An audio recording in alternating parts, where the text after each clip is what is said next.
واجب الاحترام عزاداران امام حسین علیہ السلام، اللہ رب العزت اپنے لاریب کتاب میں ارشاد فرما رہا ہے، لَقَدْ كَانَ لَكُمْ فِي رَسُولِ اللَّهِ أُسْوَةٌ حَسَنَةٌ کہ میرے رسول پاک صلی اللہ علیہ وآلہ وسلم کی سیرت طیبہ تمہارے لیے بہترین نمونہ عمل ہے۔ یعنی رحمان اللہ اپنے لاریب کتاب میں ہمیں متوجہ فرما رہا ہے کہ زندگی اپنی مرضی کے مطابق نہ گزارو، میرے رسول کی سیرت کے مطابق گزارو۔ اس کو اور آسان کروں آپ کے لیے، ورحمان اللہ یہ کہتا ہے کہ یہ دنیا کی مختصر زندگی میرے حبیب کی سیرت کے مطابق گزار، آخرت کی زندگی جیسے تو چاہے گا میں اللہ تجھے ویسے عطا کروں گا۔ شرط یہ ہے، اور یقین جانیں کہ ہمیں چاہیے کہ ہم خدا کا شکر ادا کریں کہ اس کریم خالق نے ہمیں سرکار دو عالم صلی اللہ علیہ وآلہ وسلم اور ان کی اہل بیت کی محبت عطا فرمائی۔ صلی اللہ حضور اور ان کی اہل بیت کی محبت یہ خالق کا بہت بڑا انعام ہے جو خالق نے ہمیں عطا فرمایا۔ اور یاد رکھیے گا، محبت کے تقاضے ہوتے ہیں، محبت کی کچھ ذمہ داریاں ہوتی ہیں۔ محبت کا پہلا تقاضا یہ ہے کہ انسان جس ہستی سے محبت کرتا ہے اس کی بات ماننے کی کوشش کرتا ہے۔ تو ہمارے لیے اللہ نے قرآن میں فرمایا کہ میرے رسول کی سیرت تمہارے لیے بہترین نمونہ عمل ہے۔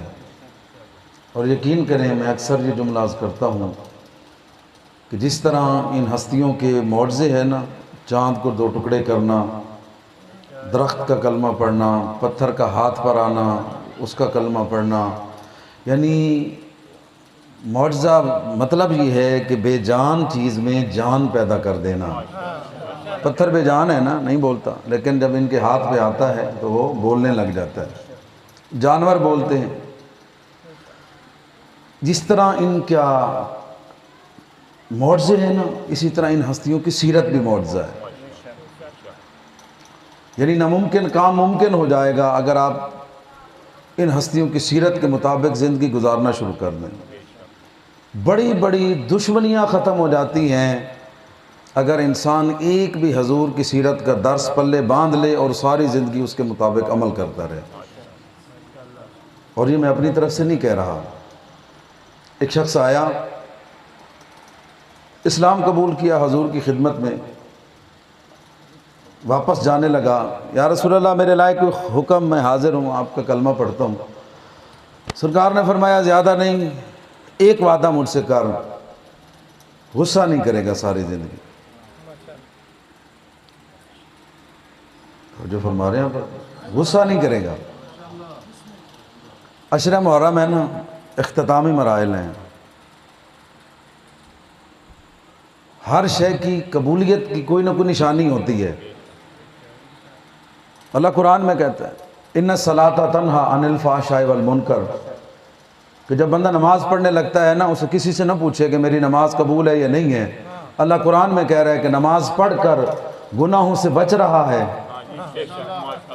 جو قرآن کہہ رہا ہے کہ اس کی نماز اللہ کی بارگاہ میں قبول ہے، تو اسی طرح کسی سے پوچھنے کی ضرورت نہیں ہے۔ عزاداری سید الشہداء علیہ السلام بہت بڑی عبادت ہے۔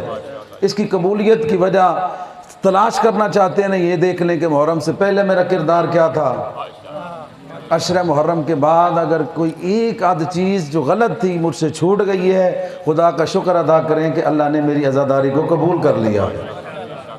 توجہ فرما رہے ہیں آپ؟ یعنی ایک آدھ عادت جو اللہ کو پسند نہیں، ان ہستیوں کو پسند نہیں، ان کی محبت کی خاطر چھوڑ دیں، پھر دیکھیں آپ کی زندگی کے اندر کیسا انقلاب آتا ہے۔ ایک لمحہ ہوتا ہے، کیفیت ہوتی ہے، انسان اپنے اوپر کنٹرول کر لے، دنیا آخرت کے فائدے ہیں، نہ کر سکے تو دنیا آخرت کا پچھتاوا ہوتا ہے۔ بات ذہن میں ہے نا، نیا کلمہ پڑھنے والا کہتا ہے یا رسول اللہ میرے لائق کو حکم، سرکار نے فرمایا ایک کام کیا کر کہ آج کے بعد تو نے غصہ نہیں کرنا۔ قبائلی سسٹم تھا، خاندان رہتے تھے، اپنے قبیلے واپس آیا اور اتفاقاً یہ ہے کہ قبیلے کا سردار تھا. گھر آیا، دیکھا گھر کے باہر برادری اکٹھی ہے. تو خیریت کیا ہوا؟ فلاں قبیلے نے ہمارا بندہ مار دیا، ہم تو آپ کا انتظار کر رہے تھے، اٹھائیں ڈنڈے سوٹے تلواریں، چلتے ہیں مارنے کے لیے. جیسے تلوار نکالی ذہن میں خیال آیا، میرے آقا نے فرمایا تھا غصہ نہیں کرنا. توجہ کیجیے گا، حضور نے فرمایا تھا غصہ نہیں کرنا. اب جب گھر کا سربراہ ہی نہیں لڑے گا جی، نیا خون. انہوں نے کہا بھائی صبر کرو. اب دوسری طرح وہ غلطی ہوگی، یاد رکھیے گا جو غلطی کرتا ہے وہ شرمندہ ہوتا ہے. اگر اسے موقع دے دیں گے، الانسان عبد الاحسان، انسان احسان کا غلام ہے، اس پر احسان کریں گے ساری زندگی آپ کا غلام رہے گا. اور یہی وجہ ہے آج مجھ سے سوال کریں، حکومتیں تو دوسروں کے پاس تھیں، خزانے دوسروں کے پاس تھے، آج آل محمد کا ذکر کیوں ہے؟ ایک جملے کے اندر عرض کرنا چاہتا ہوں، انہوں نے پیسے طاقت کے ذریعے لوگوں کے ذہنوں پر حکومت کی ہے، آل محمد نے اپنے کردار کے ذریعے لوگوں کے دلوں پر حکومت کی ہے. اللہ اکبر، نعرہ تکبیر، اللہ اکبر، نعرہ رسالت، نعرہ رسالت، ایمان یکربا، نعرہ حیدری، حیدری، سعودی آل محمد، بلند تر صلوات. اللہم صلی اللہ سلامتی علماء حقہ، بلند تر صلوات. اللہم صلی اللہ. تو وجہ صاحبان محترم، ان ہستیوں نے اپنی سیرت، اپنی کردار اور اپنی شفقت کے ذریعے لوگوں کے دلوں پر حکومت کی ہے. اور جو دلوں پر حکومت ہوتی ہے وہ کبھی ختم ایک افسر ہے ڈنڈے کے زور پر لوگوں کو ڈراتا دھمکاتا ہے، جیسے افسری ختم ہو جائے گی کل کو اس کو کوئی سلام کرنے کے لیے تیار نہیں ہوتا. لیکن جو لوگ اپنے محبت اخلاق کے ذریعے لوگوں کے دلوں میں مقام پیدا کرتے ہیں، وہ مقام نسلوں تک جاری رہتا ہے. آنے والی نسلیں بھی ان لوگوں کا احترام کرتی ہیں. عزاداری ہماری درس گاہ ہے. یہی چیز ہمیں سمجھنی چاہیے کہ ہم نے لوگوں کے ذہنوں پر نہیں بلکہ لوگوں کے دلوں تک محبت آل محمد کو پہنچانا ہے. بات ذہن میں ہے نا، غصہ نہیں کرنا.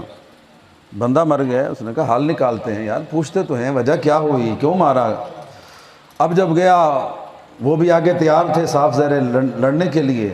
جب دیکھا کہ وہ لڑنے کے ارادے سے تو نہیں آ رہے، ان کا سردار اکیلا آ رہا ہے، تو یہ کہنے لگا دوسرا سردار مخالف، میں بھی اکیلا جاؤں گا. بات اس نے کہا جناب ہم سے غلطی ہو گئی ہے، ہم اس کا خون بہا دینے کے لیے بھی تیار ہیں، اور جو جرمانہ ہے فدیہ ہے وہ بھی دینے کے لیے تیار ہیں، اور معافی مانگتے ہیں. اگر آپ اس محبت کا مظاہرہ کر رہے ہیں، مجھے پہلے یہ وجہ بتائیں کہ آپ کے اندر یہ تبدیلی آئی کیسے ہے. اس نے کہا ہم تو یہ سمجھ رہے تھے کہ خون کی ندیاں بہہ جائیں گی. اس نے کہا ٹھیک ہے، اس سے پہلے جو میرا کردار تھا وہ اور تھا، میں آج ہی رحمت کل کی بارگاہ میں کلمہ پڑھ کر مسلمان ہو کر آ رہا ہوں. یہ میرے آقا سرکار دو عالم کا فرمان ہے کہ جب غصہ آئے تو غصہ نہیں کرنا، لڑنا نہیں، جھگڑنا نہیں کسی کے ساتھ. اس نے کہا اچھا، ایک ملاقات سے تیرے اوپر اتنا اثر ہو گیا ہے، پہلے ہمیں کلمہ پڑھا، ہم سب مسلمان ہونا چاہتے ہیں. تو مومنین دیکھیے، ایک صفت کی وجہ سے ایک لمحہ انسان اگر یہ سوچے، چل ایک سادہ سی بات ہے، ہمیں سمجھ نہیں آ رہی نا، قرآن یہ کہہ رہا ہے کہ سیرت کسے کہتے ہیں، یعنی اگر سونا ہے تو ان ہستیوں کے حکم کے مطابق سو، اٹھنا ہے تو ان کے حکم کے مطابق، جاگنا ہے تو ان کے حکم کے مطابق، زندگی کیسے گزارنی ہے، ہر کردار ان ہستیوں کی سیرت کا ہمارے لیے موجود ہے. پڑھیں، سنیں، سمجھیں، اس کے مطابق زندگی گزاریں، پھر دیکھیں خدا آپ کے معاملات میں کتنی برکتیں اور کتنی آسانیاں مہیا کرتا ہے.